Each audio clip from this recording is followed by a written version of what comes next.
রানা ভাই পাশে বাড়ি রিং করে মুসলমানি করাইলাম, সো ওই শীতে মুসলমানি করতে চায় না। তারপর শালা যে পণ্ডিত, শালার মুসলমানি করেন নাকি লেগা? আরে ভাই কোচ না রে ভাই, আমার শালা রে মুসলমানের কথা শুনলে ওই হারামজাদা জায়গা চালের উপরে যায়, এক জায়গা গাছের উপরে ওইটা, এই জায়গা মনে করে আগানে বাগানে পলায় থাকে। না না ঠিক আছে, শালার মুসলমানি করা নেই শীতে পিঠে।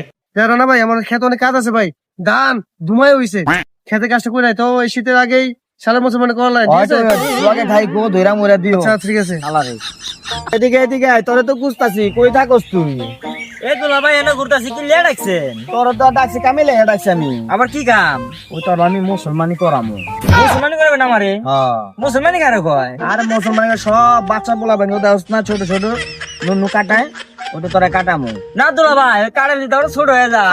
কাটা ছোট হবো কি লেগা, ওটা ঠিক মতো কাটতে হয়, নাহলে মুসলমান হইবেন না তুই। কি কয় না কয়, নিজে ঠেকে গেলি। ওই কাটলে আমি বাসু। কাটা বাঁচবি না তো কি মরবি নি? কাটতে হইব তো, মুসলমান হইতে হইব তো। আমি কয়ে গেলাম কোন জায়গায় যাবি না।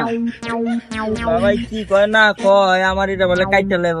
আল্লাহ রে আল্লাহ, এটা কাইতে লেলে আমি বাসু। দুলা ভাই কি কইলো না কইলো, এটা কাটলে কি আমি বাসু? আমি এটা কাটুম না, এটা শুনতে পড়ে থাকবো।